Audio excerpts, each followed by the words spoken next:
Hello and welcome to the bottom of the internet. This is another Dead Pixel. We are a podcast about video games, anime, life, and a little bit of everything in between.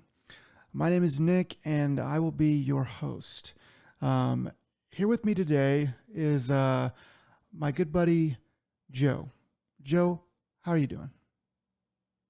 I'm doing all right. Yes, we're doing something a little bit different today, and I'm excited about it. It's one of the pet projects I've had, just sitting on for a while, and I'm glad we can finally, take a crack at it. It should be fun. Yeah, this is today we're gonna be breaking away from the normal stuff that we do. This is uh normally we kind of go over you know the current events of video games and anime and things that we're interested in.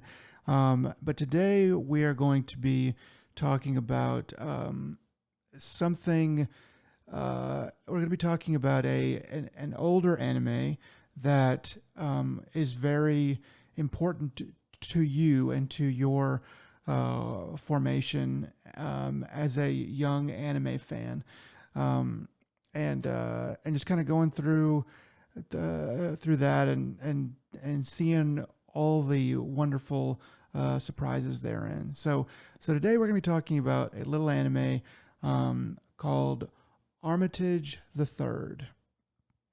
Um, so basically, um, Armitage III is an action cyberpunk anime that was released as an OVA in Japanese and in English in 1995.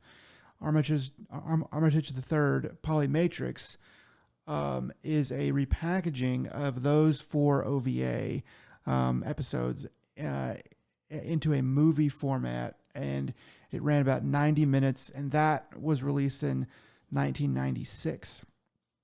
Um, so, so when we first started talking about this, um, you had the idea to kind of just do Polymatrix because it's a little bit more compact and it's a little bit more streamlined. I would say in some ways, but like uh, after having me watch it and then I went through and watched a little bit of the OVAs. We talked about it a bit more and kind of decided that it might be better to do the OVAs because there's a little bit more kind of there's quite a few little things that are cut out in the packaging of the movie. So we decided to go with the OVA. So that's kind of what we're going to be talking about today, along with some other interstitial stuff as well. Yes. So all said and done, I still think uh, for the average person, I think the idea of the Polymatrix film is essentially a cinematic repurposing. They redid the voice cast, some sound effects, and they changed some audio design for it. When they released it, that was one of the big things is having Dolby and all that stuff. So it was uh, it was a more simplistic version, but they also make a couple of key edits, and I think it's I still prefer it being the as my preferred way to watch this. Though we'll talk about some of the differences as we go through, and yeah, it's just one of those things that when it came out, uh, I originally was watching it on VHS as a kid, Right. uh, and uh, the only thing that was around at the time that was somewhat similar was Ghost in the Shell. Uh, they are in the same neighborhood, but it's kind of apples and oranges still because it's like yes, they're cyberpunk. They have some of those key sci-fi flavorings, but they're very different movies, and their pacing is also a bit different. So, Yeah. the one of the big things with the Polymatrix though is the it was voiced by Kiefer Sutherland, Mm-hmm. who was only known for like certain films like Lost Boys and stuff like that. The a lot of the cult favorites, but it was way before 24, so no one wasn't quite to that critical acclaim. And Elizabeth Berkley, who at the time was known for Saved by the Bell and was it Showgirls? So Yeah, who which Showgirls. I've never actually seen Showgirls, but it was directed by another one of our or by one of our favorite directors, whose name escapes me now, but the same guy that did Starship Troopers and Paul Verhoeven. Paul Verhoeven. That's right. Yep, Yeah, Paul Verhoeven. it came back to me. And yes, it's kind of crazy that this was done. That Showgirls was done by him. Just a little side tangent. It was just because it's very much not the kind of tongue in cheek acclaim that he usually goes with. And it's unfortunately it's like it did not launch Elizabeth Berkley's career in the fashion that maybe they were hoping. It Kind was of kind of ended came it. out some yeah, it Yeah. kind of came out around the same time as was it Striptease? Mm, And Demi so Moore, there was like two right? films. Yeah, I believe so, and it was like very similar. Demi Moore had more star power, and She's because better it was actress too. it also was one of those things that like you kind of take that child actor, quote unquote child actor, from Save, this like, oh yeah, it's a wholesome TV show, and then he's like, you And try to make her edgy, like adult rated, and it kind of backfired, I think, a little bit that way. So, anyways, once again, this was one of the few things that really etched into my brain at an early age, because there was not a lot other than this, and then maybe like Akira, because as far as having a dystopian sci-fi future setting, uh, that was serious tone. I mean, because you have a lot of comedy or like easier going, or like mech anime, but this was most definitely more human is the best way to put it. yeah, yeah, the tone of this anime is very serious. It doesn't always do the best at being like, you know carrying out like high quality certain things, but the tone itself is trying to be serious and is trying to it's not really trying to play for laughs or jokes or anything like that. There's not really very many like points of levity in it. So in that way, it does feel a lot more like Ghost in the Shell or Blade Runner, which it definitely seems to draw quite a bit from. Um, it's still different kind of movie in a lot of ways, but that is sort of the vein that I feel like the filmmakers were going for. So yeah, there's let's go through this. There's just the overall story of it for anybody that doesn't. Right. Real quick though, this is also a Pioneer joint, and so that to also give understanding of what was made around the same time by Pioneer, one of the biggest ones was Tenchi Muyo, Mm, and it's kind of funny because you can kind of see some of the quality of you'll as you watch this, you'll see the robots, the seconds as they call them. They're kind of like the side characters, but they look more anime, as it were. The bigger eyes, they are drawn just a little different, because to help separate them from uh, anyone else. And there was like the airplane design or the space shuttle design.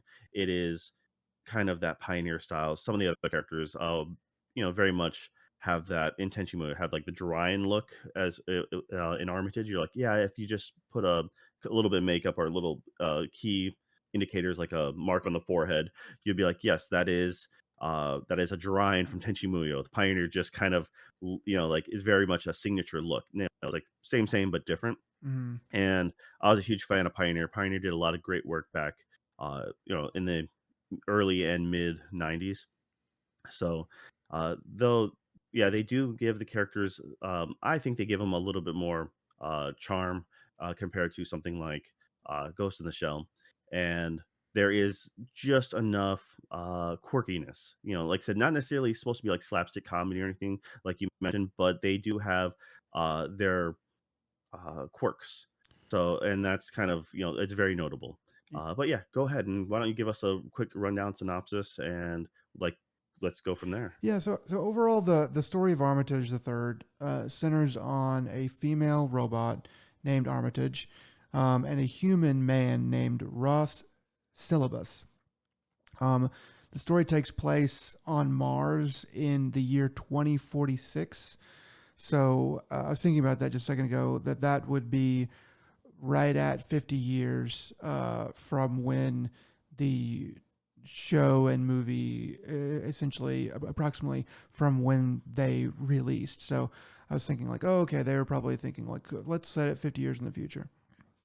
Um, and then it takes place in 2046, and it the story begins as Ross Syllabus is coming to Mars from from Earth. Specifically, he's a police officer coming from Chicago. Um, so that's sort of the setting of like where it starts. We kind of mentioned a little bit about some of the things that were already like some of the other stuff that came out in 1995, which is when the OVA itself was released. Um, Most notably, Ghost in the Shell, just because a lot of the themes and the genre are pretty similar. Um, I'm gonna have to do a quick correction.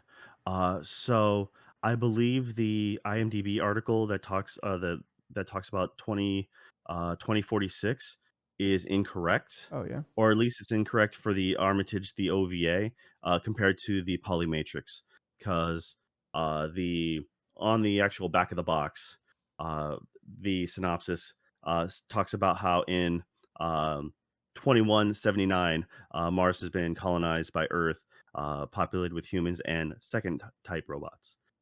So Okay. Well, 2179 is when the colonization has been colonized. So the back of the it is a box is probably going to be more accurate than IMDb, but you know, um, it once is again, it's just one of those what it is. weird facts. So there's a lot of weird things about this when it comes to the production as well. The OVA came out in '95.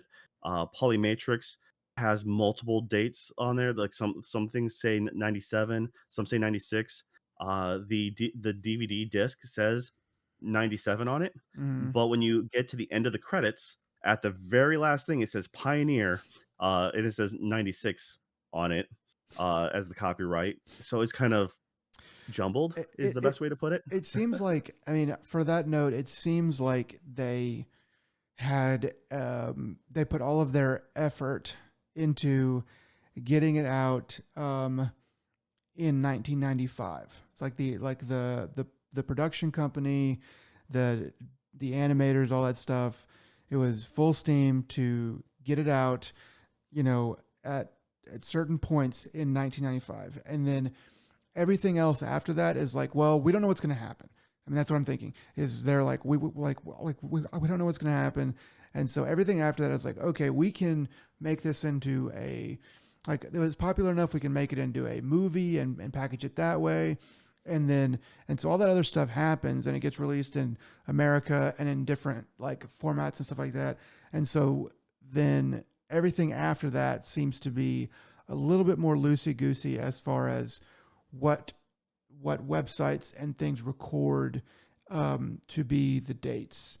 Um, Yeah, because according to just a wiki article, we're looking at the release of the OVA being from the end of February of '95 to the end of November of '95. So that's for all four, episodes, and so that kind of gives you an indication of like the production line. yeah. Four episodes within less than a year, and so you're looking at more like what 10 like something like 9 8 9 months. So that's actually not sure what else they had, how big the team was that was doing that, but that seems to be quite a bit.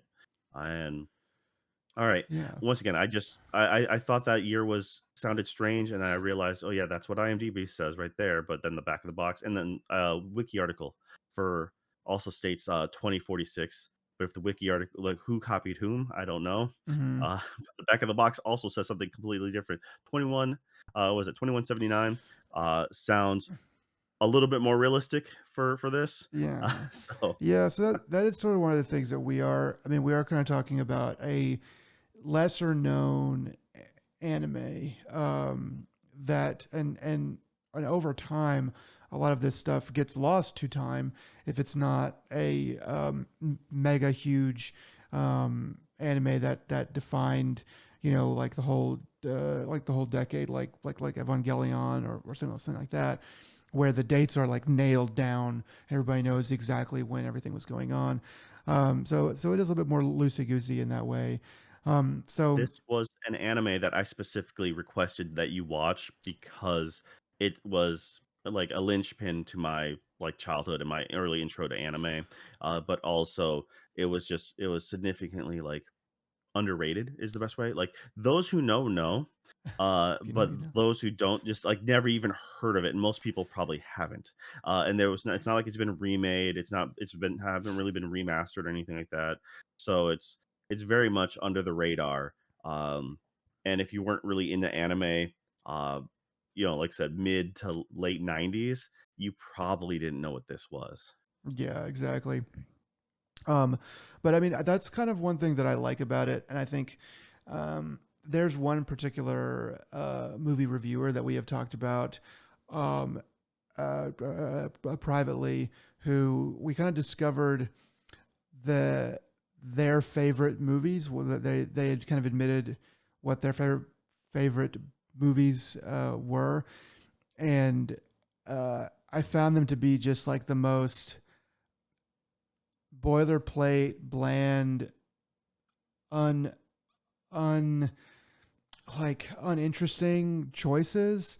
And I was, and this is a reviewer that was pretty scathing, and pretty well, dismantles people. And I mean, he's trying to make money and stuff like that. So I can't really blame him that much. But like hearing his choices, I was like, well, yeah, that's a pretty good movie, and yeah, that's like a cult classic and stuff like that. And by the end, I was like, none of these are dangerous, or they're all the most safe choices that you could possibly make.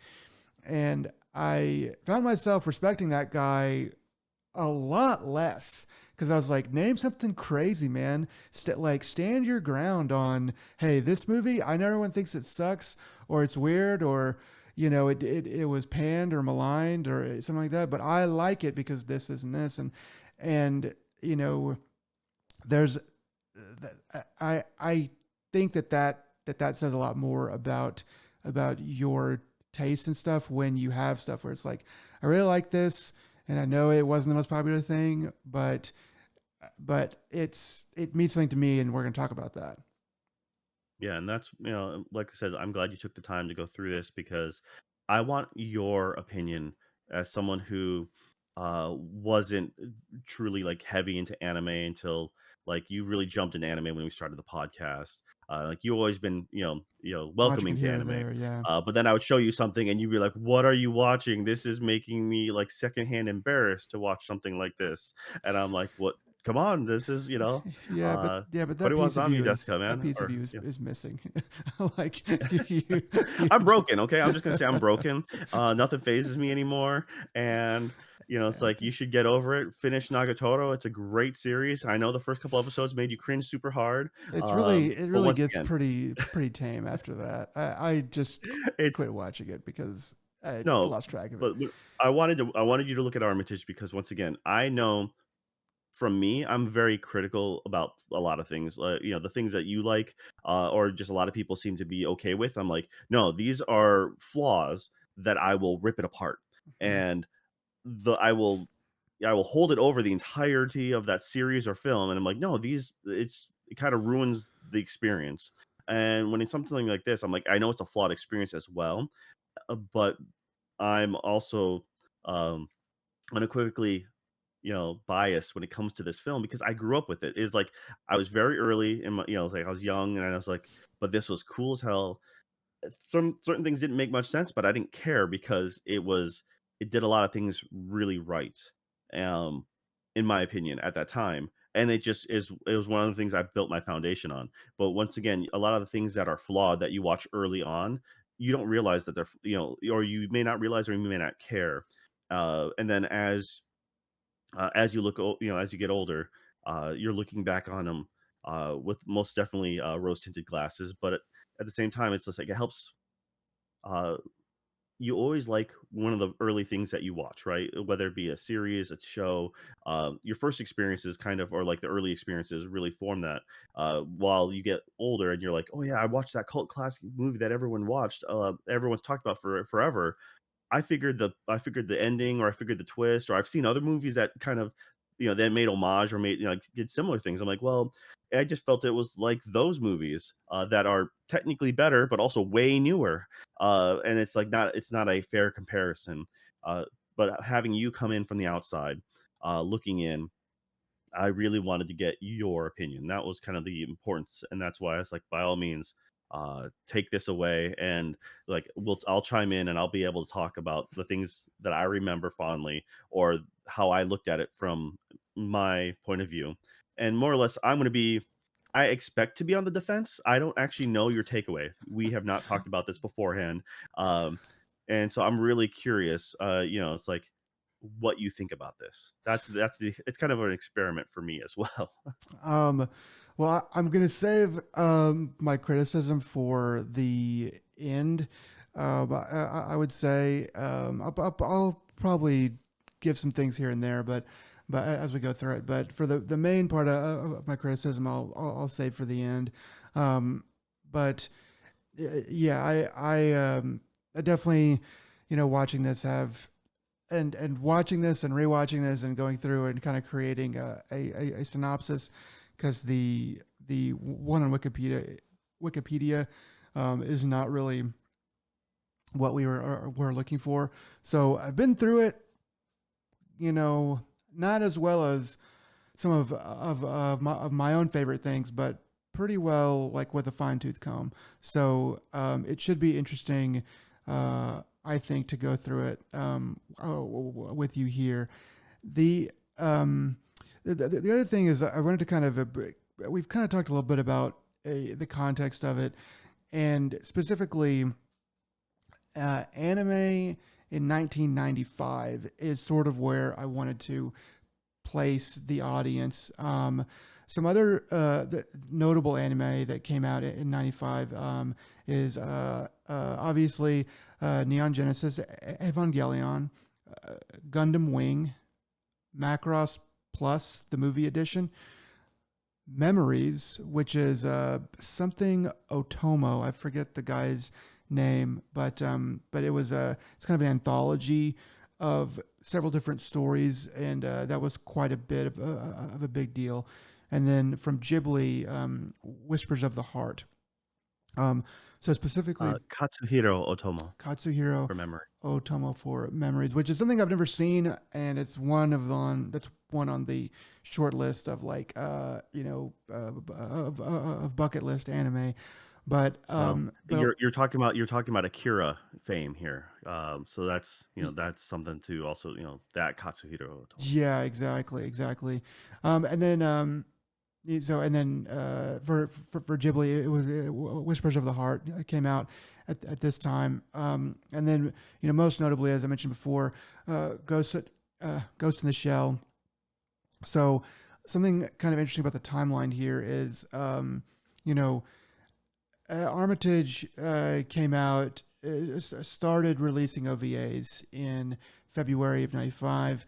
The last one in Japan, that is released in November 25th of 1995, and Ghost in the Shell released November 18th of 1995 in Japan. So I was just kind of thinking about that, and through '95, if you were living in Japan, and probably a pretty, I don't want to say too hardcore, but pretty well invested otaku. 1995 would have been a pretty good year for anime, and for specifically cyberpunk anime. If you're starting out at the beginning of the year and you're following stuff, but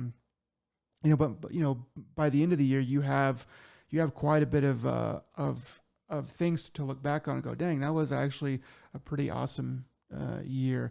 So it's just sort of interesting to think about things kind of in that context, because a lot of times we look at these old anime and we're like, yeah, it was like that, but 95 specifically, being smack dab in the middle of the 90s, that's it's hard to get, it's hard to get more 90s anime than these right here.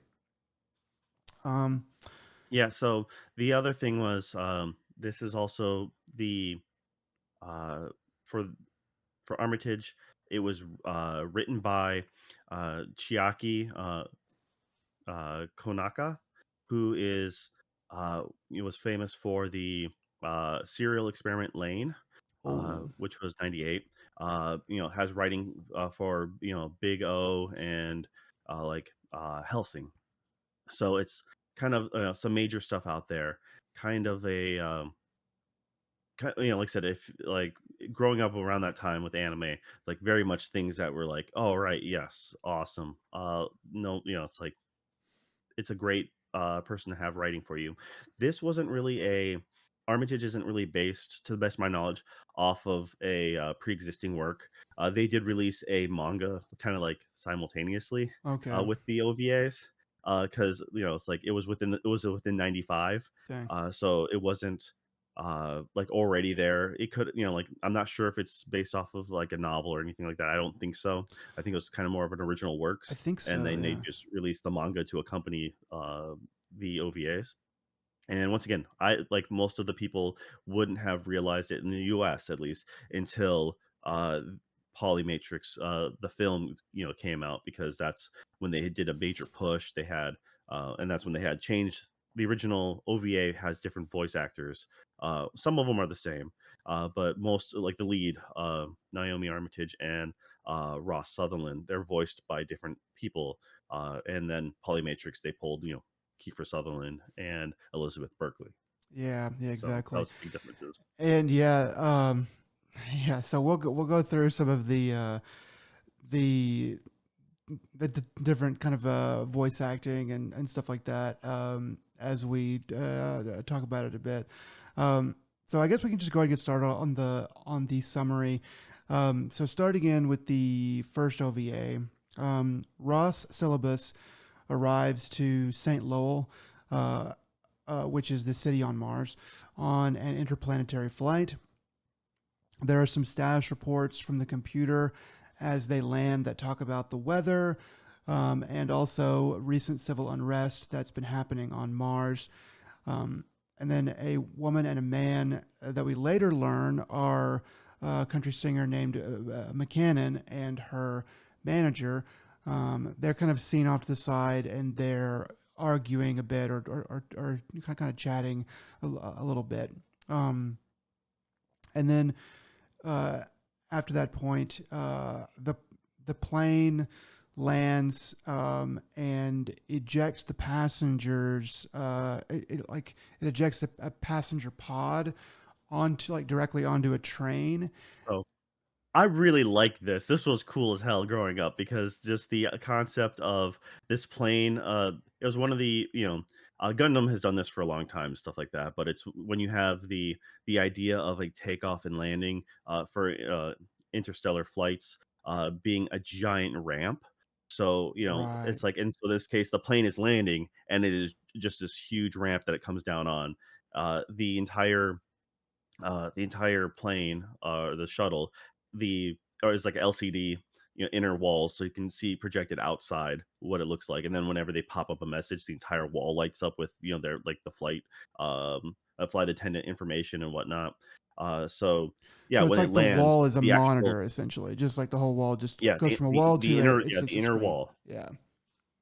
And then the entire cabin is a capsule. It's a modular unit, and like you mentioned, so the moment it lands, the entire capsule for I assume that's they have the luggage in there as well, but it just like shifts into transit, and I'm like that, so you don't even have to get up to leave. I'm like that Yeah. all was very unique, for its time. Yeah, It's like that, just that idea just kind of broke my brain. I'm like that would be amazing. so like I noticed that, and that's one of the things I think that is skipped over in Polymatrix. I think it's in either that or it happens a lot faster or something like that. Because I remember having watched that and then coming back to the OVA, being like, oh, this is actually really cool, because yeah, the shuttle lands and then drives up to to this other kind of section, and then it opens up and grabs the pod and puts it inside of the train, and then the train takes off. And I was like, oh, that's really cool. I mean, if you like in a future where you have interplanetary flight that is just very normal, and it would make sense that everything would just be like that. Um, so yeah, I thought that was pretty cool too. Um, so basically the passengers are put from the plane to the train, and then taken the rest of the way on the train. And then so while they're on the train, it switches over to show a man that is alone in some kind of a cargo room. We learn later that this man, that his name is Rene de Claude, but he is shown hitting something important in that cargo room, which seems to cause the train to come to it lights up a warning in the conductor's room, and he goes, "What?" And then it shows the train coming to a grinding halt, everybody freaking out and stuff. And at that point, that's when the episode title flashes up, Electro Blood. So it does. It's kind of hard to say because all right. So this would be a critique of one of the things that would it's like is a flaw I guess in the film because what he does is he shows him with a guitar. He uses the guitar to smash a control panel. It looks like a control panel just to open the cargo bay door or something, the whatever door hatch, and then the train doesn't stop. Actually, it kind of seems like it's going out of control from this. Because like everybody's Uh, like flying forward and screaming and stuff like that, and and it shows it jettisoning forward, sparks flying from from the wheel well, and the very next scene, it's perfectly docked, and then everyone's just disembarking, not a care in the world, as if that incident never happened. Uh, they're just casually walking out, and it is one of those things that's like there's a disconnect, and there's something that just wasn't communicated right. That happens both in the Polymatrix and in the OVA. So it's one of those things that just doesn't make sense. Yeah. yeah, it's we're gonna see a lot of this where um, so they kind of take that section out of the Polymatrix, so that he lands and then it skips to everybody getting off of the train, and so you don't there's like nothing that was weird about it. They just kind of like, okay, we're cutting for time, and you don't really need to know that. But in the OVA, they're trying to expand a little bit for time or tell a little bit more of the story that they seem to want to tell, and so they put that in there, and so that seems a little bit disjointed because it's sort of crammed into the OVA, but there's a lot of things from the OVA that get cut, and so they look sort of crammed into the movie version. I think I think a lot of it has to do with like when they created the OVA, they probably were open to the idea of it being expanded into a full like 20 something episode season. And so with something like, and so if you have that OVA, you have, and you expand it out, then there's a lot more that you could do with that train episode, and you do a lot more where the story is kind of there. You would just be able to expand it out more. So I'm gonna have to disagree with you on that one, just because anime in the 90s and before the 80s as well, like was notorious for their OVAs being just weird snippets of the story and just being like you won't necessarily get a complete beginning, middle, and end. It'll just be like yeah, and like it may be one OVA and it'll just be like, yeah, this adventure kind of starts and it just like and it's like dot dot dot at the end more or less. It's like they might have done their objective for that OVA, but their grand story never sees the light of day. It's like, I mean, but those are usually, it's like there is so much OVA stuff that is just like growing up, like with OVAs being like, all right, I have no idea what this is. Let's go ahead and give it a gamble. And I'm like, "Cool, is there any more?" And, like, there's never any sign of anything else ever happening, and it's just like it's kind of very rare to have a full series, to have a 12 episode or 20 episode series. Like, unless if it was a big name, franchise, something like a Gundam, then you'd be like, "Oh, yeah, that you can rely on those safely."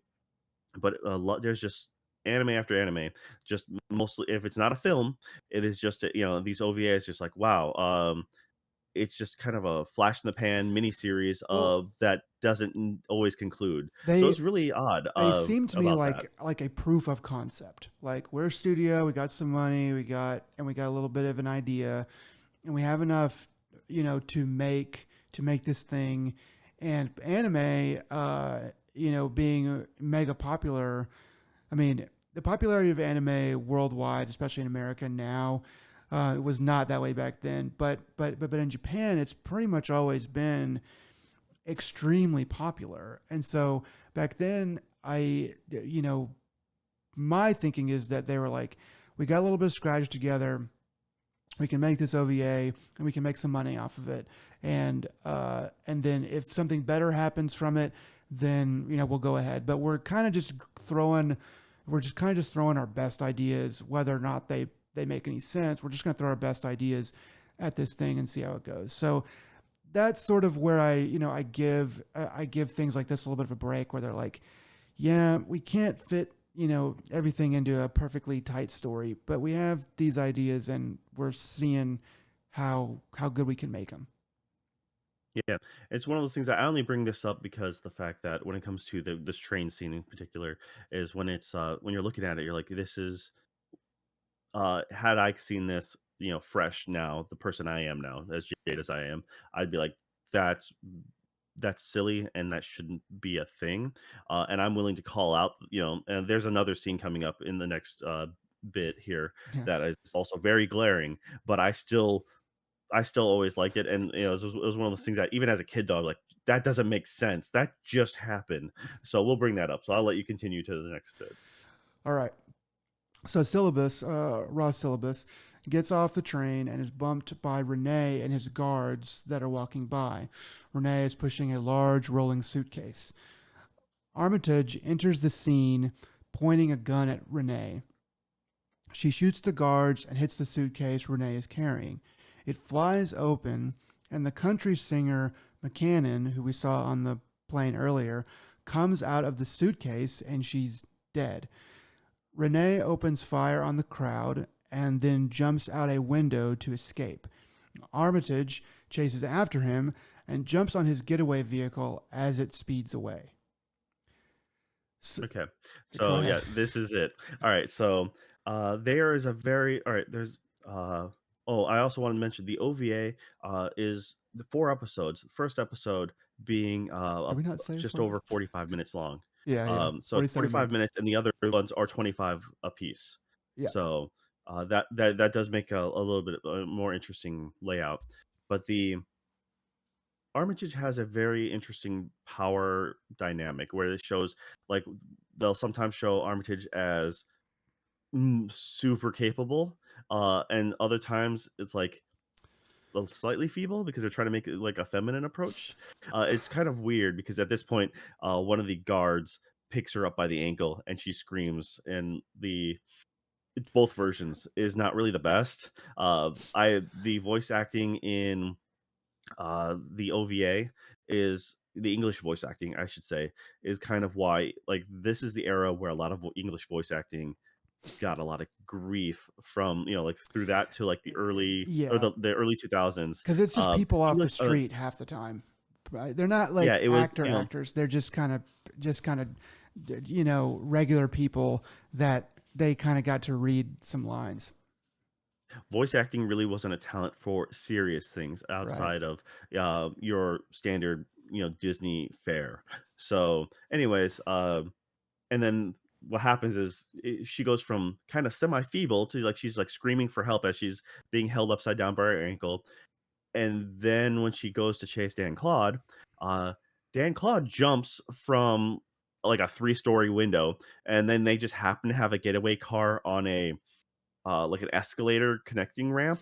Mhm. it's kind of a weird spot to have this car just lying, just chilling there, because you can literally see these escalators nearby, and of course, then Armitage jumps out the window right after, and you're like, "Wait, what?" Because it's like it's a really cool scene, and that's I think one of the guiding factors of this is the rule of cool Oh, applies, yeah. and therefore you get to forgive a lot of it because it looks cool doing it, and you're like, also it was the mid '90s, and so continuity really wasn't a thing, even in like as much of a thing in major cinema, Well, video wasn't let on the alone anime. internet, so there was nobody to go through and like pick things apart. The internet was not really a big deal, so yeah, you didn't really have as much need to have continuity because people, Some GeoCities forum or something like that, trying to talk yeah, to like the really, four other like people out there. yeah, like the Uh, 300 people that saw this one GeoCities website are gonna pick apart this movie. Who cares? Yeah, Yeah, for sure. But anyways, it's like I said, it's a cool scene. Not only jumps out this window, just lands on the back of the car as Dan Claude takes off. It's just like, all right. And then Ross is just, just looking out the window, be like, hey, and you know, okay, I guess I'm gonna check out this body now. yeah. So the vehicle speeds away with Dan Claude and Armitage on it. And I'm pretty sure that I didn't miss something. Then suddenly Armitage is back next to Syllabus, um, and tells Yes, him and this is exactly that bit. Yeah. and tells him that the dead woman McCannon was a famous country singer. And this is one of my favorite lines in I think it's a little bit different in the OVA, but in Polymatrix, Yes. the line is, "She was the last country singer in the universe. Guess that means they're extinct now." whenever I whenever I heard that for the first time, I was like, that's like somebody hates country singers and they're putting it in this movie. Um, That was great because that is cold. It is just, like, ice cold when you say it that way. yeah, It's just like, well, obviously not too many people cared about it because that's it, and that's the thing is, the airport is just filled with people cosplaying as country fans, yeah, and actually one of my favorite lines was when the shootout is happening, yes, uh, like, Ross turns to 2 guys and be like, "Hey, like, hey, sheriff, you got" it's like, you got got a gun?" And he turns to the other one, and he goes, "How about you?" And he, "No." And he goes, "Bunch of cowboys up the ass, and no one has a gun." It's just yeah, so yeah, it's it has a sense of humor in a in this, but it's very cynical. And yeah, just was talking about how I guess they're extinct now, was and it is one of my favorite lines for that for sure. yeah. It's pretty funny. Um, so going on. So basically, they kind of begin to look at the scene, but then the scene jumps over, and at the police station, Syllabus and Armitage. Go ahead. Key fact, key fact. This is where Ross notes that um he notes that McCannon is a robot. Uh and that was the big Oh reveal yeah, I right guess that's there pretty is important. Yeah. because by on examining the body, that's when he realizes that and I think his phrasing was Annie Oakley here isn't even human. Um so, yeah, at that moment, the whole crowd, freaks out and gasps. That's Armitage then gets very serious, uh, walks away, and then says, "Hey, this is now the airport's jurisdiction," and they proceed to leave. Yeah, exactly. So at the police station, Syllabus and Armitage do a briefing on the murder of Kelly McCannon. So it was revealed that McCannon was actually a robot, but with organic components. No one knew that she wasn't human. Not even, as we find out later, not even her manager. Um, the researcher that is there with them, kind of doing the briefing, says that this means that there could be many other robots posing as humans. Ross Syllabus gives an awkward report about the attack that people seem pretty bored by. So Yeah, they don't. It's very much a lax group. These officers here, and you get a lot of so this is kind of funny because this is when you meet one of the other police officers, Eddie, and Eddie constantly is doing little quips and jabs and stuff like that, snide remarks, and in Polymatrix, and I believe the OVA actually as well. He goes, "Christ, Eddie, will you zip it?" Yeah, uh, yeah. which The is lieutenant, one of yeah. the iconic lines from this, to the point where a friend of mine had made an email account with the full thing. Christ, Eddie, will you zip it? Growing up, like they made an early email account and had that for a very long time. I was retelling this story to someone else at work, one of my other jobs, and a guy from a different cubicle, like, two cubicles away, stood up, and he looked over at me and went, "Armitage?" And, like, I'm like, "Yep." And, like, it was just funny as hell because it's like it's just almost, 'cause I was recommending Armitage as just a because they were looking for something like, sci-fi, cyberpunk, stuff like that, and I'm like, "Here's one you probably didn't know," and, like, Mm. I retold the same story about the email, but once again, just the moment I said it, the other guy just popped up and like looked at me strange, like, "How did you know that?" And I'm like, "Man, you know, uh, yeah, Uh, it was hilarious. Those who know. So yeah, it's the otaku world is a small one. Turns out. So yeah, um, um, so as I said, even McKinnon's manager thought she was a real human, and the police kind of talk about how they want to find where the real McKinnon is, and going on. Syllabus and Armitage go to Ross's apartment. They watch news footage of the murder of McKinnon, um, and and then also watching the footage, but in a different location. The the film shows is an artist named Jessica, who is painting a nude of her girlfriend. So this is, I don't even remember if I think it does show the woman actually naked, but this is one of those in things. both versions, yeah. Yeah, where this is one of those things where like it shows it, and it's one of those things that staples this anime into the grown-up category, where it's sort of like we're an anime for grown-ups, we're a cartoon for grown-ups. That's anyway. That's kind of just how I was reading it. But It's between that and the way the execution takes place. You're yes. seeing Kelly McCannon legitimately just be executed, and so it has that same kind of feel or vein as something like uh, Perfect Blue, Mm. and it's just it has because the characters, I mentioned before when Pioneer does in this anime they do like the seconds, the just the actual robots. They give them a very much more anime look. You can just quickly look at them and be like, sometimes they'll show them with uh, little nodes on their forehead to indicate, oh yes, that is most definitely not a human. But when you look at them side by side, to Ross's character design or any of the other police officers, you're like, that is most definitely, there is a difference.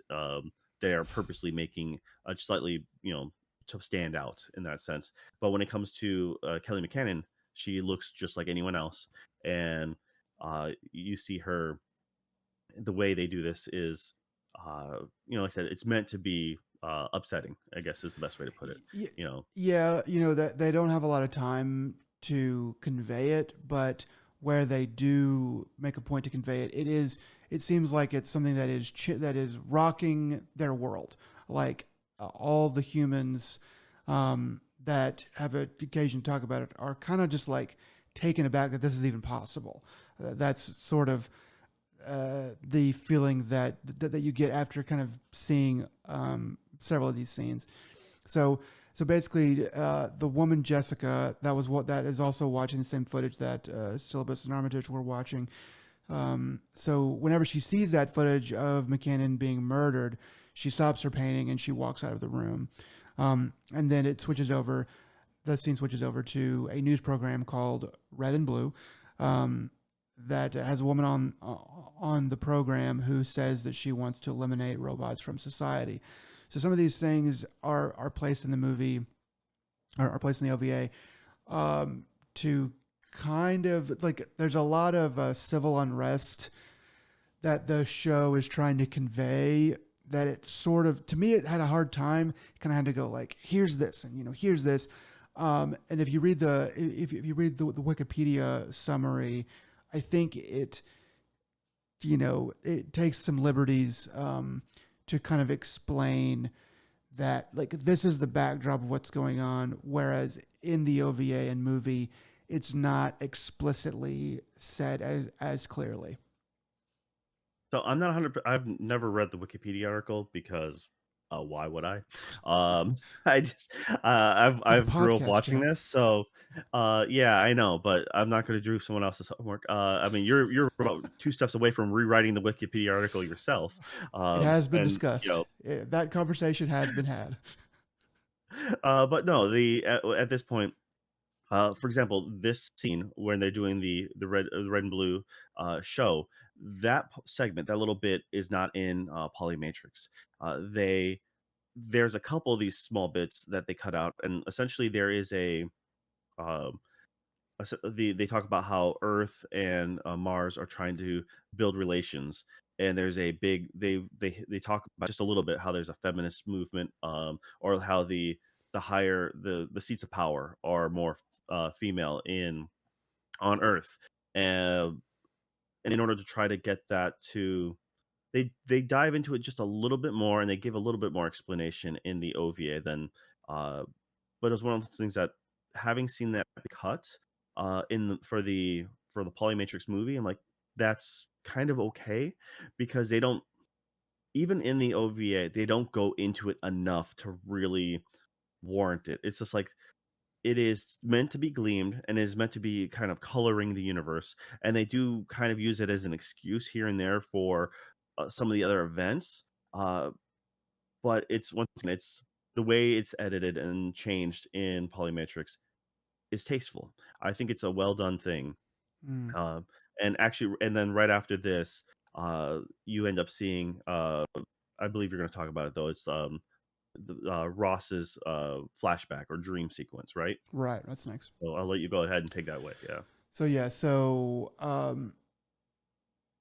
then it goes to it goes into like a sepia tone, and it shows Ross Syllabus basically having a flashback to his wife Jennifer dying in his arms after a car crash. I'm assuming wife. It might have been his partner. It's his partner. It's supposed to be his partner anyways, Okay, because, yeah, that's, so this scene doesn't happen in the movie this way.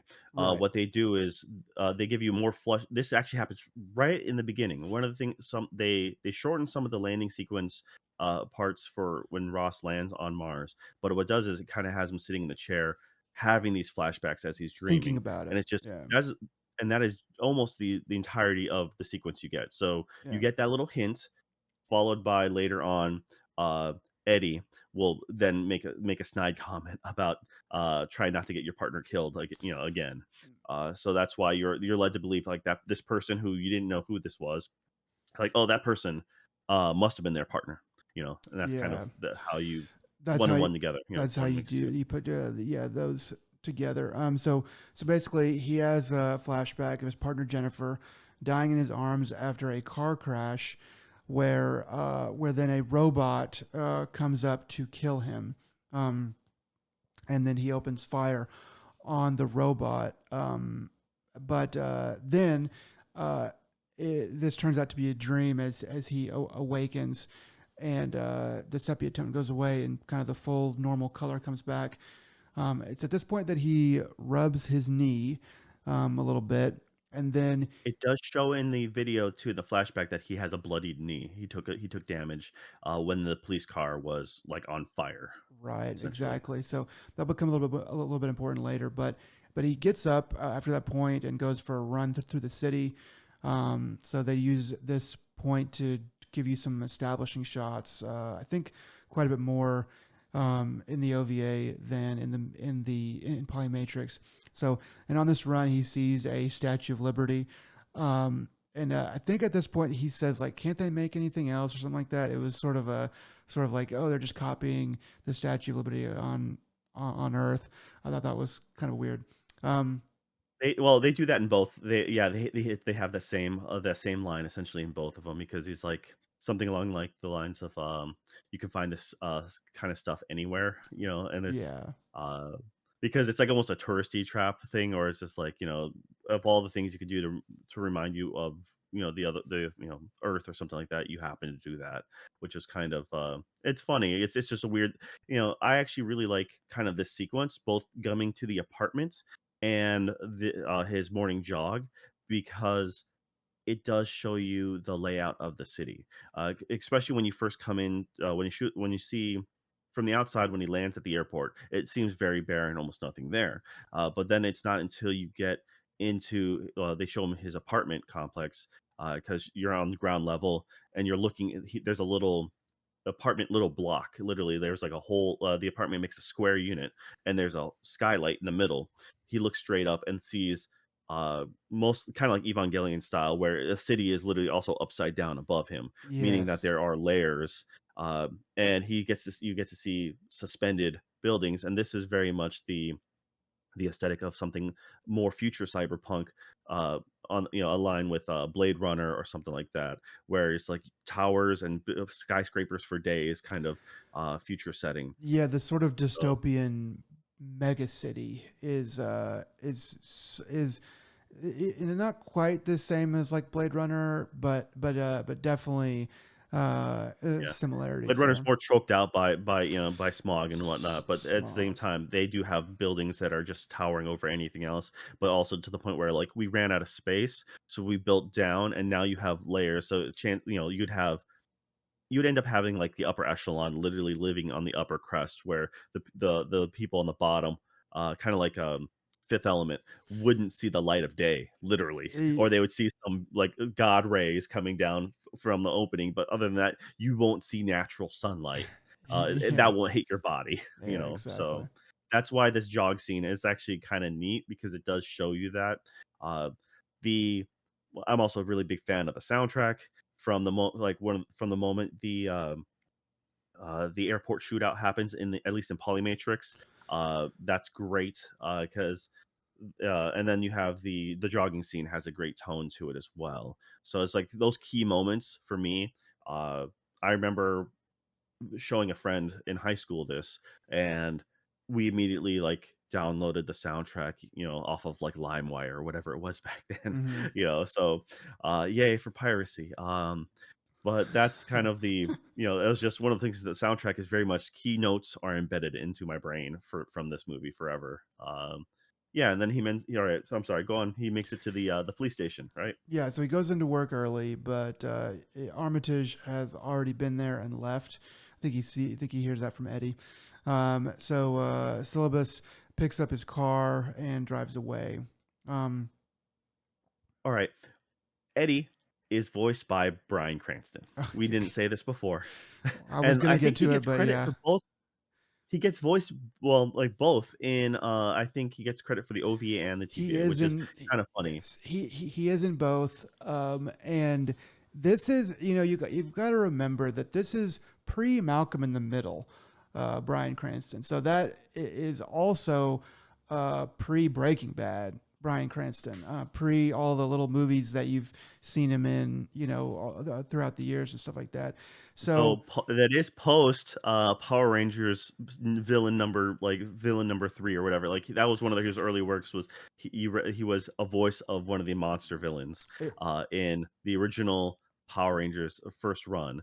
So exactly, it's exactly, and so Eddie is, he plays Eddie as a bit of a goofball, and I think of all of the of all of uh, the voice acting that is in this movie, I think that in a weird way, Bryan Cranston kind of does the best. You could say that for Polymatrix, some of the leads kind of mail it in a little bit, but with Bryan Cranston, you can't say that. Every single thing that he does in this is, you can tell, even though there's not very many lines, you can tell that all of the lines are heartfelt, and he's giving it his all. He is not mailing it in. He is giving it his all. What's funny is it sounds nothing like him. There's no way you'd be able to tell it was Bryan Cranston. That's the funny part. When you know Like, it's him, you can unless kind of it's hear it, but but like just randomly, yeah, it would be pretty hard. Yeah. and it's I find that uh Elizabeth Berkley's Armitage, like I find the quality of the voice acting is better. Kiefer Sutherland, his voice sounds better, but his delivery is a little more flat, but I find that it works well with Ross, though. Like, I think the in the OVA, Ross's delivery feels more natural, but I think it might just be the equipment or what they have, because the actual sound quality isn't as great. While I don't know who they have playing Armitage in the OVA, but it was though decent for the time, it's a little more shrill than Mm, Elizabeth Berkley. So I prefer overall, I prefer the sound quality of the Polymatrix in that, and but it's also one of the things that when they decided to edit and cut this, they I think that's one of the things they put their money in, is with the better sound quality. They probably, and once again, anime back then, I'm not sure, but that like there was no real I like SAG wasn't the powerhouse it was. I don't even know if SAG was necessarily existed in that same form I don't for know. anime, because they would have had it for Disney and like Warner Brothers, but I don't know exactly to what extent they had for anime, because anime was still like weird. It was still called Japanimation back then. All right, Yeah. that like you would go to a place to buy Japanimation, not anime. It was just like, but we're going to take Japanese and animation, fuse it, and Japanimation sounds really cool, guys. And that is literally the sections I had to go to buy anime. So, Yeah. yeah. The you know, not everything in the past was good. so yeah, getting away from Japanimation was probably a good thing. I mean, on that note, my opinion is that Kiefer Sutherland is he's just a better actor. Um, a part of that is just due to the quality of his voice and whatever. And I think that he does a better job for for my money. I would say that for what we know Kiefer Sutherland is capable of, this is him really not trying. He's probably giving it a couple takes and moving on. I don't know. It's like I still think I think Armitage is better than his role in Metal Gear Solid 5. Okay? That's Like, neither here nor there. What it's still like Kiefer. It's it's still him. but I mean like what we know he's capable of. This is not that like he might be Also, mailing it this in is there still him. too. This is him early enough where, like this is pre-24, and he was known, but he wasn't like the household name he is now. So Yeah. between 95 and now, he's grown a lot as an actor. Obviously, he's had so much more work to fine tune his craft. But yes, when Ross gets to his car, uh, you know, this is the part that they don't explain at all. Um, but Eddie just throws him the keys to the car and say, "Yeah, it's clean and gassed up, so and ready to go." And he just hands him the car. They don't. They completely they show him just driving off in the movie, the Polymatrix. But they actually have a little scene where they get to show some love for the car, Hmm. because it's like it's not until a later scene in Polymatrix where like, oh, that's a Ferrari. Or at least that's a Ferrari logo, but it's not recognizable like one of the mainstream, and they actually call it out and like have another officer kind of gawk at it in the OVA, which is like it's a fun little scene, but also completely not necessary. And And then so I can see why they cut it. also in here, right about this time in the OVA, might be a little bit later, but syllabus says, I don't trust machines. I don't like machines. Something like that about the car being like having automation in it, Oh, but not yep. using it or something like that. Yeah. So Yeah, exactly. So they hint that the car can self-drive. He talks about how because the other person asks, "Is it essentially is a manual or automatic?" And he's like, "It's an automatic, but I drive it myself." And yeah, this is his first. I also believe they changed the design of the person who killed Jessica, his old partner. Uh, Polymatrix, I believe, makes it look, and they call him a cyborg, Right. but they make it they make it look more flesh, I believe. While in the OVA, it has more of a T-800 Right. walking out of the fire look to it. Like this is straight up just murder robot. Just Uh, yeah, like a murder so robot. Yeah, yeah. yeah. Um, Speaking so about murdering robots, yeah, yeah, exactly. they literally transition to the protest that's going on. Right. So, as So they're driving along, as Silva's driving around, he sees a protest where people have captured a robot. They don't really show too much more of that, but the implications or what it is implying is that these people do not like this robot and they're going to do not good things to this robot lady, essentially. Um, it's an allegory for, like, immigrants and, like, labor because the robots took our jobs yeah, and, took our it's kind of jobs. that is Yeah. the that's exactly it, because they're talking about, like, they aren't Martians or something like that or, Martian, it's like they're trying to there is a big tone to that, and it's even brought up later on by the police chief, talking about, if you have feelings for robots, you're on the wrong planet. Yeah, So, yeah, exactly. So Syllabus shows up where Armitage is, and she is accosting a secretary about getting in to see Doctor Asakura. So this appears to be, if I remember correctly, then this is at the conception laboratory. There's or company. There's a company in the it's called uh, conception. So Armitage is trying to get in to see Dr. Asakura, but the secretary says that Asakura has never heard of her. Armitage gets angry, and the secretary says that she'll call security. And at this point, you kind of realize Armitage says that this secretary is just a robot because the secretary, it looks like a normal girl, but is not really acting like you would with like fear or anything like that. She's just sort of like a little bit robotic, you know. And so at that point, that's when Syllabus it comes in as Armitage is getting angry, and he picks her up and takes her back to his car where they view the protest. so there's actually so that is what happens in the Polymatrix in the OVA. Actually, right after he sees he sees the protest as he's driving away from the police station.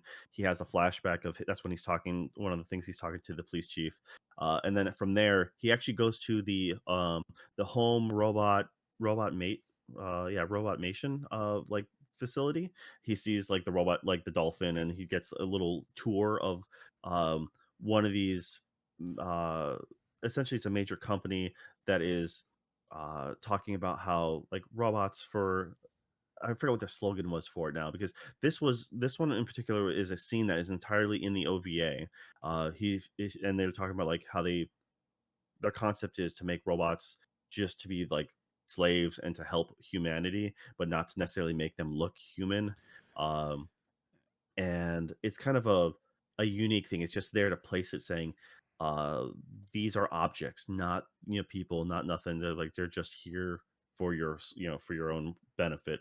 And they actually have these really weird monoliths. They have like four monoliths with just flat walled and a face plastered into like kind of screaming out from it, and they have different emotions. Like they even say like fear and stuff like that. And it's a very odd spot for him just to be talking with one of these head designers. Um, so it was just one of those things that like very noticeably like it doesn't do a lot for the film, and that's why they cut it. Mm-hmm. But it just gives you a little bit more understanding in the tone of how people look at society. Um, so it does give a little bit, but yeah, from there they transition to when he runs into Armitage, and but that just little scene was uh different, and I remember that being a very it's like it just shows that Ross does more work and he just doesn't follow Armitage everywhere because he just magically appears where Armitage is, and that's just kind of like his shtick. So Yeah, it does seem to they seem to kind of throughout seem to run into each other, um, kind of randomly, but also because they're investigating the same thing quite a bit. But anyway, so he kind of calms her down, and they're viewing this protest. So they're showing you the audience that again, and the two talk about what to investigate next. They decide to they kind of talk about it a little bit, but then they decide to just go eat. End up and they end up walking around the city, and getting ice cream. And so this is a scene where they kind of show them sort of getting to know each other a little bit, and um, sort of building rapport is one way that I'll put it. it's And a date. It is a straight up it's date. just a date. Okay. Yeah, it just I looks like mean, a date. I mean, she is she's like literally even like hugging his arm the entire way. she's like even like put basically like under his arm as they're like walking around. So it definitely looks very much like a date. But they end up getting ice cream, and uh, and then so they're kind of talking and stuff like that. They go to a spot to overlook the city a bit, and Syllabus ends up. It does do a good establishing shot of the entire city and how they treat robots, the entertainment industry. It's showing them as pleasure machines, it's showing them as kind of being looked at as like livestock. You see like parts, just parts and stuff everywhere for robots, and they get like side-eyed by a guy who is carrying a mermaid robot. And that's in both. It was always a weird thing because he's just carrying her. And I'm like, of all the things you're just gonna walk the city while carrying your like love robot. I mean, that's kind of a bold choice, I guess. But yeah, then of course he sees Armitage, and he just gives her a hard glare, like that meme where the couple are walking and the guy has his head turned 180 degrees. Um, but yeah, it's one of those things that um, you're seeing them have a good time, but it's also just giving you the viewer establishing shots of like robots are either hated or they're only used for like essentially as objects. So Yeah, exactly. Um, so at this point that they're eating ice cream and overlooking the city, they're talking, and Syllabus ends up offending Armitage by telling her he chooses not to like something that pretends to be human, referring to robots. And he offends her, but at this point, he hasn't realized that she is not no, human. it happens one more time, then you get the hint that he figured it out He then. figures it out. Yeah. They Okay. hint it a little bit more in the OVA too. So, Okay. but Yeah. yes, And then so going on, so Syllabus and Armitage find McCannon's manager drunk in a bar, and Armitage again kind of fights with him after he says he can't believe that a machine could seem so human. So there's a part where he's like they're talking to him and asking questions, and he's kind of like grabs the lapel of Armitage, or kind of gets up in her face or somebody's face, and he's like, "But she seemed so human. I knew her better than anybody, and she seemed so human." So he's sort of like reeling from the he's fact that drunk, mind you. he is He's drunk. also very drunk. He is drunk, but there's a little bit of extra truth maybe in him, uh, and also being a stand-in for the rest of the people, where he's reeling from the fact that his worldview and his sense of reality has been broken by the fact that robots can essentially basically seem exactly like humans. Um, Yeah. At this point, you also uh, you don't realize, at they haven't 100% like they originally came in thinking a robot had replaced McCannon. That's how they originally came into the when they saw uh the body, McCannon's body. They're like, okay, so someone swapped it out, and that's why they were originally looking for a missing person.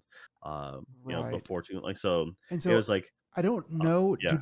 Do they not? Because I don't remember the point where they do, but do they ever say, "Oh, we're actually not looking for a missing person"? Like the McCannon that is there, that is the real original one that we all thought. They, because I know that that is what I end up thinking because they make me think that, but I don't remember what point it is that they do that. So This is one of the divides. So one of the things, there's a few times where they've added film or added scenes to the Polymatrix Mm-hmm. that just don't exist in the OVA, Okay. and so I'm jumping the gun a little bit, but there's not a really there's Smooth. the Yeah. timing is different because the way the editing is. Um, but a little bit later, you'll find they add a scene where you get to see the morgue and they'll have McCannon's body there. That scene just does not exist, and I'll wait until a little bit later before we talk about that Mm-hmm. scene. But in Polymatrix, uh, they kind of use McCannon as a stand-in to represent more because you kind of get to see more third machines, get taken out because there's the body count is much higher in the OVA. Right. They don't really do a whole lot to show you, and but they do add at least one or two extra people that you see, and then like they do some extra explaining with those bodies They show because piles too. They show like piles of um, bodies as well. they do have the piles in the original, but they don't there's not a lot of explanation, so you just think they Right. might be you don't know if they're some of them are thirds or some of them are just normal robots that people are just, riding in the streets essentially. Yeah. Um, but the Conception Company, they don't do a lot of explaining with that, and so they kind of cut back on a lot of that details. You find out that the Conception Company is investigating because the police aren't equipped to look at these high-tech robot, bodies. And so, Conception being a robot manufacturer for seconds, they're like, well, they have the tech to look at the thirds, and so they're supposed to do the autopsy on behalf of the police force. And then eventually, because that's taking so long, when a new corpse comes in later, that's when they do that's when the police chief says, "Hey, we're gonna handle this in house," and then that's when they do a different reveal. But they handle that differently in Polymatrix due to the lack of the Conception Company really being talked about. So you get a lot of like missing interactions there, which all said and done adds just a little bit, but not enough to really warrant it. And I find that the way they got around that was just fine. Yeah. And that's kind of how I look at it. But yes, so right at this point, I guess you're under the assumption that that must be the real McCannon because they keep on telling you, like, and the reactions uh, from the manager, but you're not 100% like given that information yet. Right. So after the Armitage and Syllabus's conversation with the manager, they go outside and there's a little bit more conversation. And based on some of the things that Armitage says, it's here that Syllabus seems to realize that Armitage is a robot, but he doesn't say anything. He goes to kind of almost say something, but then stops himself, and you go, "Oh, okay, this is when he's realizing it." Yeah, so he does it once in Polymatrix, and I'm pretty sure, and he does it twice in the OVA. He goes because he's like, "Wait a minute," and then it's like, and he goes, "By any chance?" And so he does it like twice in a row, Mm-hmm. and then it's in the OVA, it's much more implied that he's kind of figured this out that she must be a third, Yeah, because because as how angry she was for the previous scene with the ice cream, and then with the manager, how she just went off on the manager, and she's so angry that about the whole emotional side. exactly. So from here, Jessica Manning, the artist from earlier, she calls Syllabus and says that she is a third who has a list of all the other thirds. So I haven't really explained it here in this summary, but so sorry about that. I guess I missed where I should have. But basically, the thirds are the third generation essentially of these robots that are not supposed to exist, and they are the ones that look the most human and act the most human and basically are the most human, as well as something else we're going to find out a little bit later. So Yes. So this right here, yeah, it's essentially she doesn't actually call Ross, but she calls the police, requesting Armitage personally, right. and so they patch him through, uh, and yeah, and then that's when they're frantically saying, "I have a list of all the thirds," um, and so that's kind of but it's it's interesting the take and the way the society looks at it because um, they don't really they don't really look at it the same way as, for example, if we found out now that there's machines that act just like humans and they possibly a bunch of us, like we would freak out as a society more. Yeah. But the only thing you're seeing people freak out about is just robot equality or like the lack thereof, because they want, they're like, once again, it's like a pseudo like immigration thing because they're like they took our jobs and that's it. Like you're not looking at the people freaking out, being like there are people, they are among us. They're not freaking out like that. Yeah. Um, like as if they were lizard people or aliens or something like that. Because that's how I think our humankind right now would freak out if we found out like the T-800 is literally among us right now or something like that. We would Well, lose our minds. yeah, we would definitely would freak out. But it's a little bit more than like they took our jobs kind of thing. There's a like if you read the Wikipedia and whoever wrote that, they seem to like there's a lot of like politics about Earth versus Mars, and that Earth is like a feminist society and Mars Yeah. is not yet. And they kind of explain a little bit more like in like episode 3 and 4, but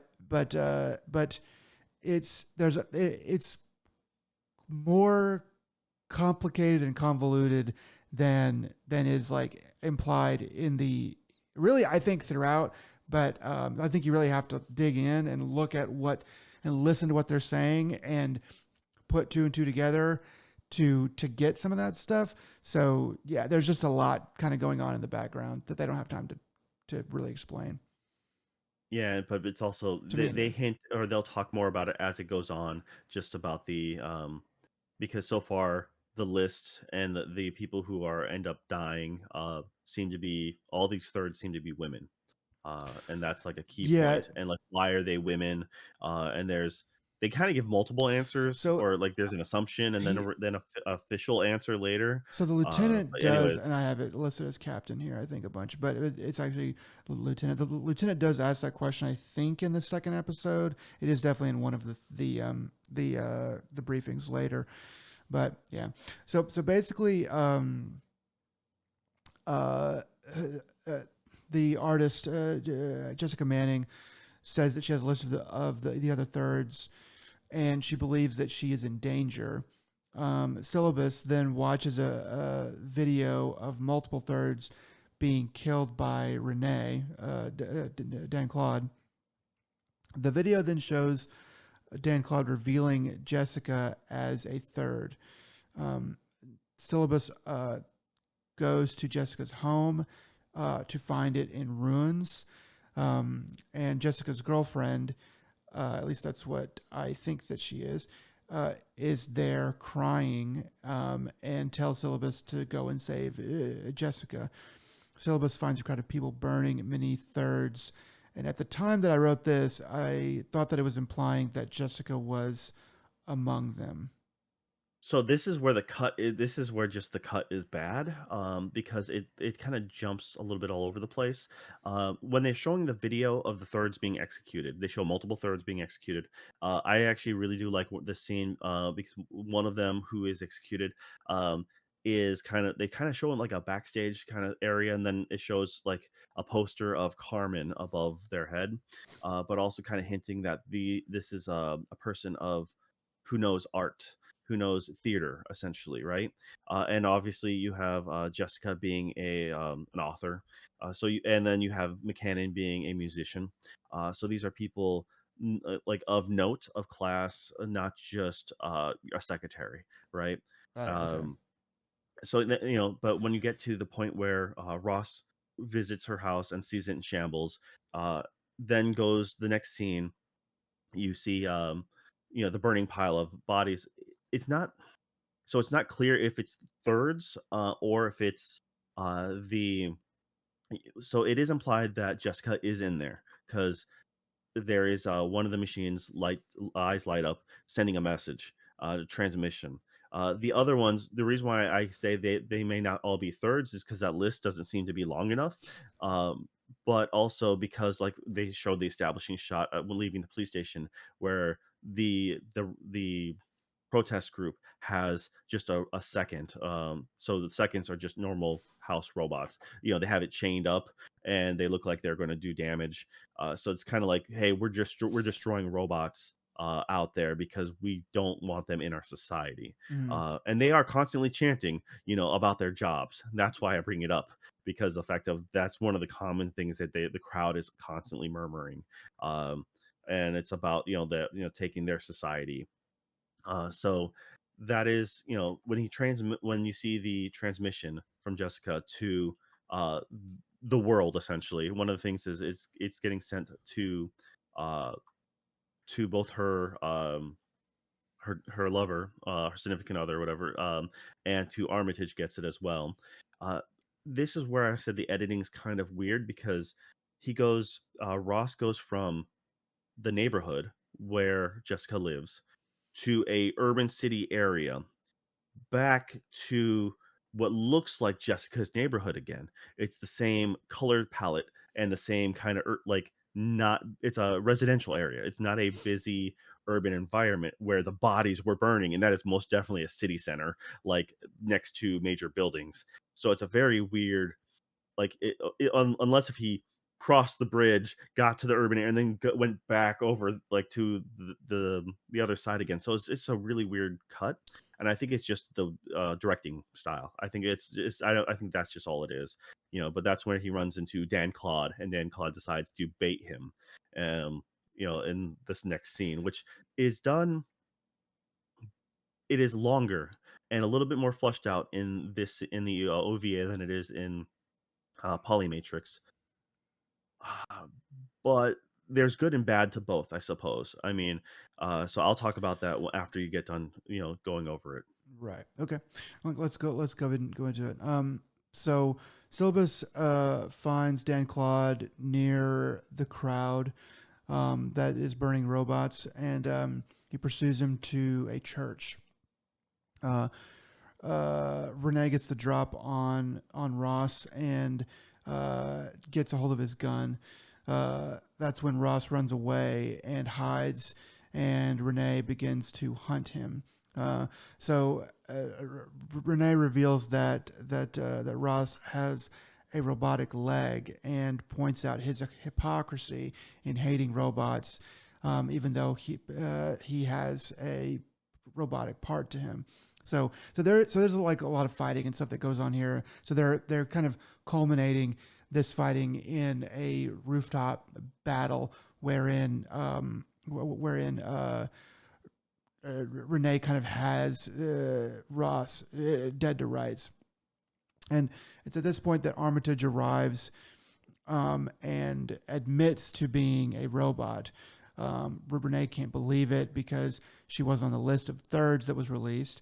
Um, and that's when Armitage frees Ross and then fights and subdues Renee.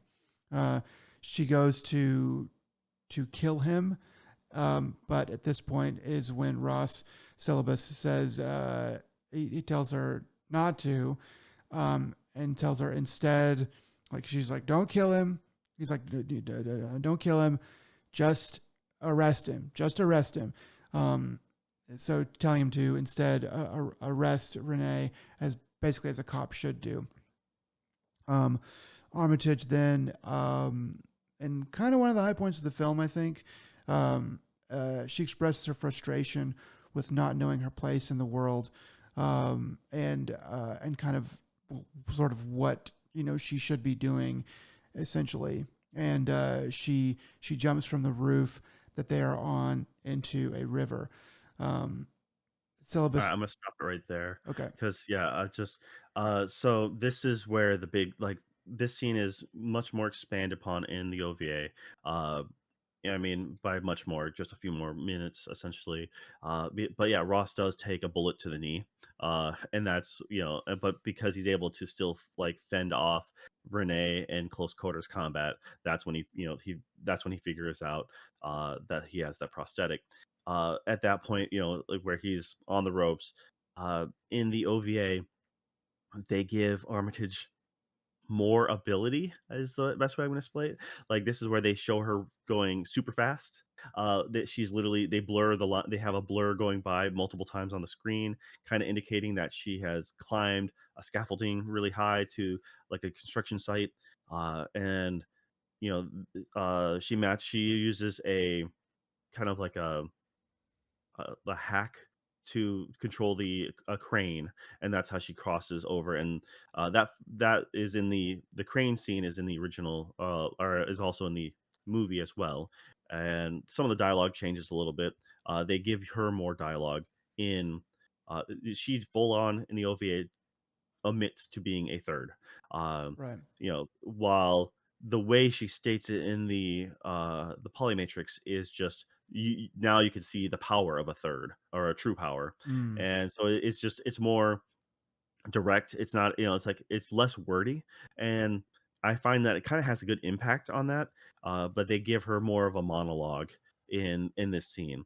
But yes, when she gets to when she has the nice uh in close quarter combat with Dan Claude, that's when she does the quote, uh, "If humans didn't want me, then why did they create me?" You Right. know, and this is a sentiment in it's in response because Dan Claude calls her a monster because he did what should have been a fatal blow, but she survives, and it's a wicked little scene.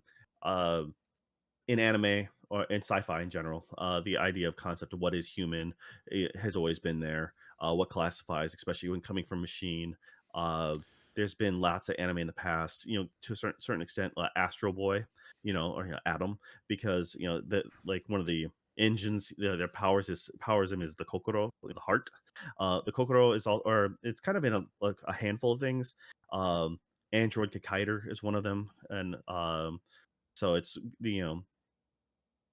in a lot of sci-fi, it's like if an android doesn't know they're an android, or if their machine doesn't know it's a machine, and then no one else suspects it. Like, is it human then? It asks all those. Mm. It kind of, and that's what this kind of falls under. It falls under that kind of philosophical question, uh, while kind of juxtaposed to something like Ghost in the Shell at the time, where it was just like everyone's human. It's just what is they are just ripping their brain, digitally into a new Into body. a Um, shell that is, and it's like, and so it's a different like way to ask that question. Still, it's like, well, if you, I mean, that's a little bit more the ship of Theseus kind of question, where it's like if you replace every single piece of the machine or boat, uh, then is it still the same ship? Yeah. yeah, and exactly. And so once again, this is where you get to see the most humanizing aspect of Armitage.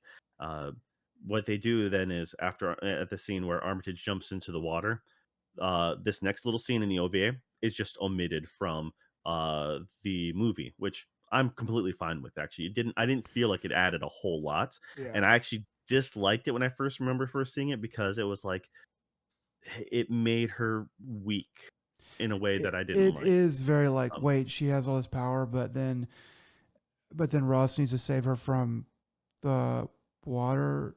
Like, it's weird.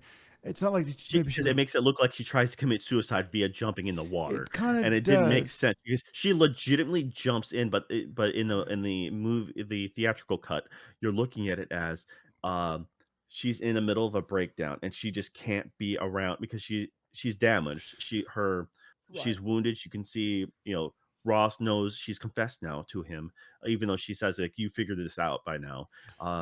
But she also sees herself as a monster, not as a human. And but that Ross tries to reassure her because I've like I know monsters, or I know, like, and but you're a cop, he kind of reassures her, but she doesn't see herself as human, and therefore she runs away by jumping into the water. That's what the movie makes it. Now it kind of same thing happens until Ross goes, oh, and he jumps after her in the OVA and then pulls her from the water because now she's literally like semi unconscious and she's almost drowning, I guess. Yeah. Um, and then he brings her to the yeah, so I'll let you And continue talking, but so I did not like this scene, and I'm okay with them cutting it so in yeah, the he movie. pulls her from the water, and then they have a little bit of conversation, and she tells him off, and then she runs away. Because he says, "Thank God." He says, "Thank God that she woke up," and then she completely freaks out about God being like, "God created man in His image, but, like, what about us?"